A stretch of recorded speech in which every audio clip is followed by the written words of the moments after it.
परिचय। अर्जुन और उसके पिता गर्मियों के लिए वस्त्र खरीदने निकले हैं।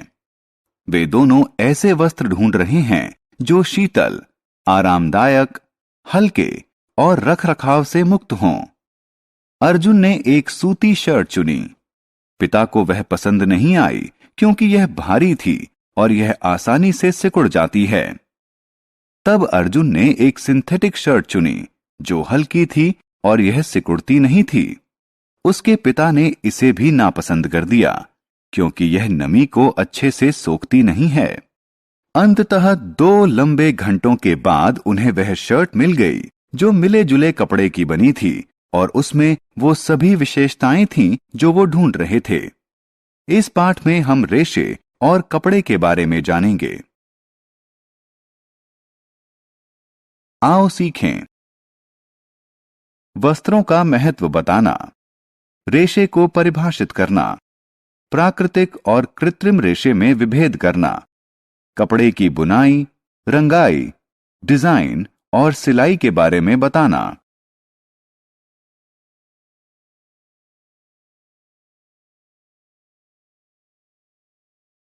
वस्त्र जो हम पहनते हैं। हम सब वस्त्र पहनते हैं। वस्त्र हमें ठंड, गर्मी, बरसात, धूल और कीड़ों से बचाते हैं। हम मौसम और अपने काम के अनुसार वस्त्रों का चयन करते हैं। हम जो वस्त्र पहनते हैं वो हमारे नजरिए और व्यक्तित्व को दर्शाते हैं। रेशा। रेशा वह कच्चा माल है जिससे वस्त्रों का निर्माण होता है। रेशे विभिन्न चरणों से गुजरकर वस्त्र बनते हैं। सबसे पहले कच्चे रेशे को लंबी लड़ियां बनाने के लिए आपस में ऐंठते हैं। इन्हें धागा कहते हैं। कपड़ा बनाने के लिए धागे की कताई बुनाई की जाती है। कपड़े का प्रयोग लोगों की जरूरत के अनुसार विभिन्न आकार और प्रकार के वस्त्र बनाने के लिए किया जाता है। रेशे 2 प्रकार के होते हैं। 1. प्राकृतिक रेशे। 2. कृत्रिम रेशे। प्राकृतिक रेशे। प्राकृतिक रेशे पेड़ों और जानवरों से बनते हैं। सूत, ऊन और रेशम कुछ प्राकृतिक तंतु हैं। सूत पेड़ों से प्राप्त होता है। ऊन भेड़, बकरी और ऊंट से प्राप्त होता है। रेशम रेशम के कीड़े से प्राप्त होता है।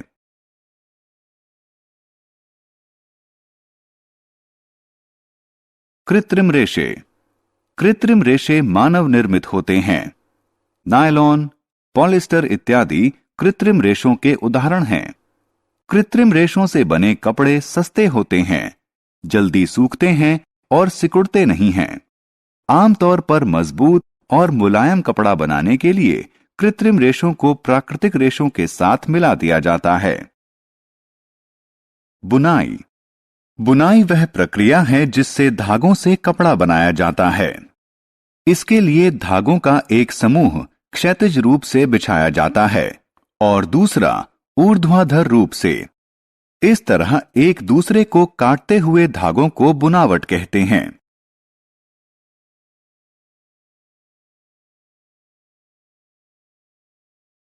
परिष्करण।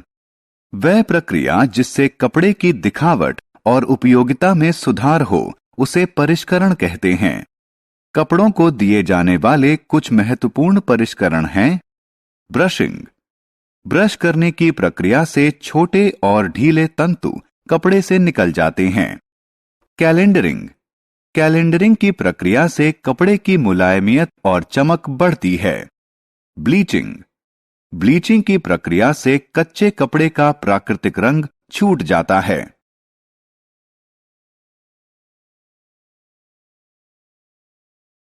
रंगाई।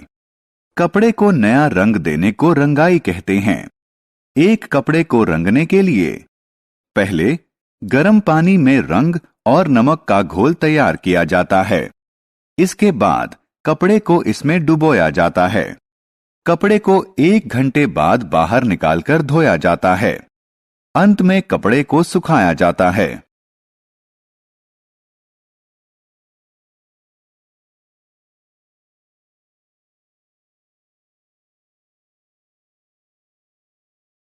डिजाइनिंग। डिजाइनिंग की प्रक्रिया द्वारा कपड़े पर छापे बनाकर इसकी सुंदरता को बढ़ाया जा सकता है। कपड़े को इनकी सहायता से डिजाइन किया जा सकता है। स्याही, रंग या कढ़ाई, पत्थर, सजावटी दाने या क्रिस्टल, लेस या जरी।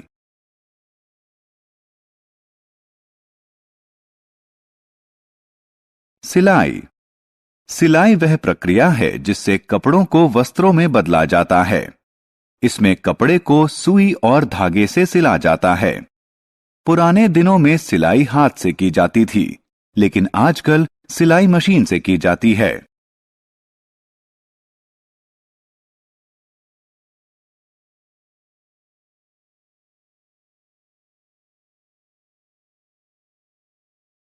हमने क्या चर्चा की? वस्त्र हमें ठंड, गर्मी, बरसात, धूल और कीड़ों से बचाते हैं। रेशा वह कच्चा पदार्थ होता है जिसका प्रयोग कपड़ा बनाने के लिए किया जाता है। रेशे दो प्रकार के होते हैं, प्राकृतिक और कृत्रिम। प्राकृतिक रेशे पेड़ों और जानवरों से प्राप्त किए जाते हैं। कृत्रिम रेशे का निर्माण होता है।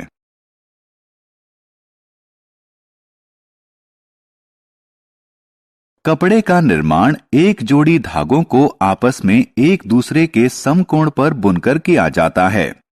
कपड़े के परिष्करण में 3 प्रक्रिया शामिल होती है, ब्रशिंग, कैलेंडरिंग और ब्लीचिंग। कपड़े की दिखावट को बेहतर बनाने के लिए उसे रंगा और डिजाइन किया जाता है। सिलाई वह प्रक्रिया है जिससे कपड़े को वस्त्र में बदला जाता है।